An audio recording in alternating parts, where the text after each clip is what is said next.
पश्चिम बंगाल में चुनाव के बीच प्रवर्तन निर्देशालय यानी कि ईडी ने राशन वितरण घोटाले में मामले में बड़ी कार्रवाई की है। कोताला, वर्धमान और उत्तर 24 परगना में हावड़ा में सप्लायर्स और निर्यातकों से जुड़े 9 ठिकानों पर तलाशी अभियान चलाया गया। साल 2020 में बशीरहाट पुलिस स्टेशन में एक एफआईआर दर्ज किया गया था। इसमें सीमा शुल्क में कमिश्नर ने शिकायत भी की थी।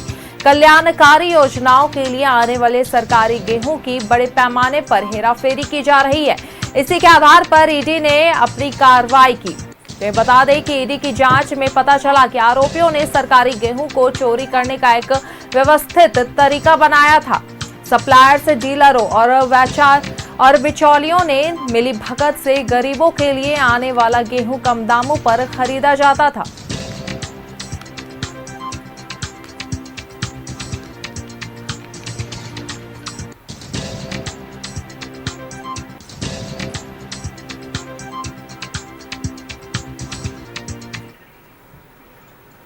बैटल ऑफ बंगाल राउंड के लिए सियासी दलों ने जोर लगा रखा है। बता दें कि बीजेपी के लिए आज अमित शाह, जेपी नड्डा, योगी आदित्यनाथ समेत कई दिग्गजों की सभा, रैलियां और रोड शो है।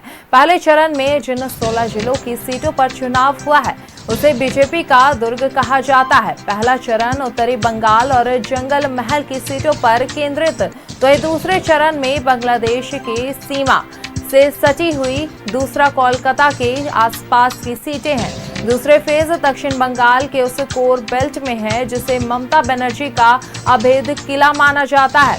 इसलिए पहले चरण से ज्यादा फेज में बीजेपी का असल इम्तिहान होना है। जहां एक तरफ ममता बनर्जी अपने दुर्ग को बचाए रखने की कवायद में है, तो दूसरी तरफ बीजेपी बंगाल की सत्ता में काबिज होने की कोशिश में लगी है। पश्चिम बंगाल को दूसरे फेज में 8 जिलों की 142 सीटों पर 1400 से अधिक उम्मीदवारों की किस्मत दांव पर लगी है, जिसका फैसला 29 अप्रैल को मतदाता करेंगे। दूसरे चरण में कोलकाता की सभी शहरी सीटों इसी चरण में शामिल है।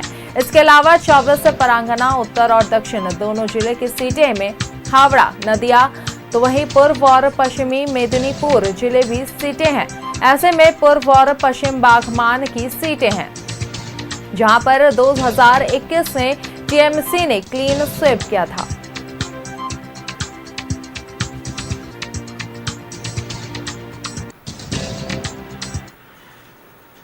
इसी पर अधिक जानकारी के साथ सहयोगी प्रभात हमारे साथ जुड़ गए हैं। जी प्रभात, वहीं जहां पश्चिम बंगाल में चुनाव का दौर जारी है, तो 29 अप्रैल को अब दूसरे चरण का चुनाव होना है, जिसे लेकर लगातार जो है कार्यकर्ता हो गए, नेता हो गए, लगातार जो है अपना पूरा जोर लगाए हुए हैं वोट को अपनी तरफ खींचने के लिए, अपनी तरफ रुझान बढ़ाने के लिए। ऐसे में क्या कुछ वहां पे माहौल देखने को मिल रहा है?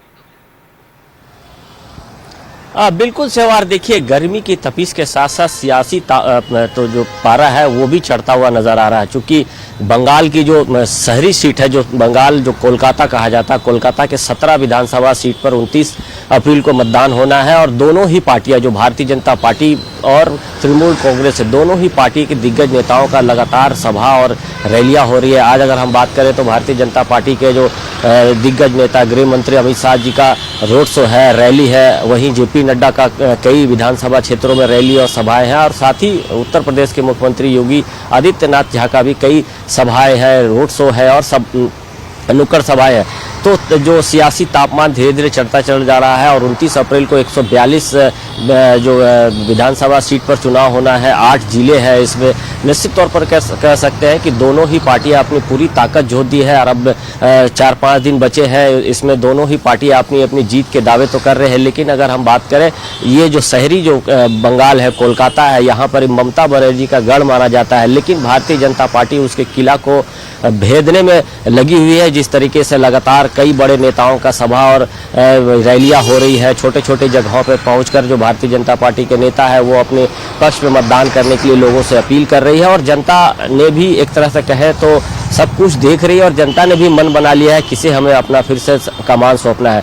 लेकिन सियासी तापा तपिश जो है धीरे धीरे बढ़ती जा रही है। गर्मी भी काफ़ी है, कोलकाता की गर्मी अमूमन ऐसी भी कहा जाता है कि काफ़ी होता है, उमस भरी गर्मी रहती है। और उस गर्मी में भी जो नेता है, कार्यकर्ता है, वो लगातार लोगों तक पहुंच रहे हैं, कहीं ना कहीं अपने पक्ष में मतदान करने को लेकर। मैं जहां जिस क्षेत्र में घूम रहा हूं, चाहे वो बालीगंज की बात करें, भवानीपुर की बात करें या अन्य विधानसभाओं की बात करें, तो वहाँ छोटे छोटे नुक्कड़ जगहों पर, छोटे छोटे चौक चौराहों पर यही चर्चा हो रहा है कि भारतीय जनता पार्टी क्या परिवर्तन लाएगी या फिर जो ममता बनर्जी है फिर से अपना किला को फतह करने में क्या भी कामयाबी हासिल करेगी। दोनों ही नेताओं की तरफ से आरोप प्रत्यारोप का दौर भी जारी है। लगातार कई बड़े नेताओं का आरोप भी है और इधर से टीएमसी के नेताओं का भी कई बड़े बड़े दावे किए जा रहे हैं, आरोप लगाए जा रहे हैं। लेकिन जनता सब कुछ जानती है। जनता जब 29 तारीख को वोट डालने जाएगी तो वो मन बना के जाएगी किसे हमें कोलकाता या फिर जो दूसरे फेज का चुनाव है किसे अपने सत्ता सौंपना है। लेकिन फैसला 4 मई को होगा, जब मतगणना होगी तब पता चलेगा कि आखिर बंगाल क्या परिवर्तन हुआ या फिर उसी राह पे चल रहा है जिस राह पे लोग लगातार पिछले 2 बार के चुनाव में रहा है। जी शिवा। जी बिल्कुल प्रभात, चलिए नजर बनाए रखेगा, हम आगे भी आपसे तमाम अपडेट्स लेते रहेंगे। फिलहाल हमारे साथ जुड़ने के लिए और ये जानकारी साझा करने के लिए बहुत बहुत शुक्रिया।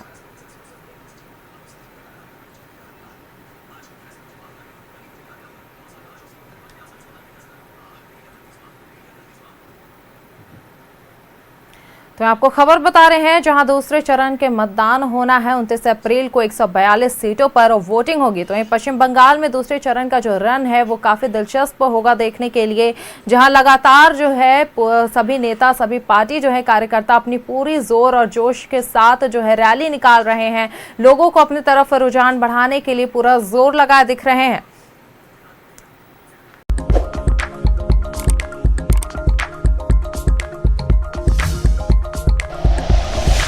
Like and share videos, subscribe करें हमारा चैनल और प्रेस करें बेल आइकॉन।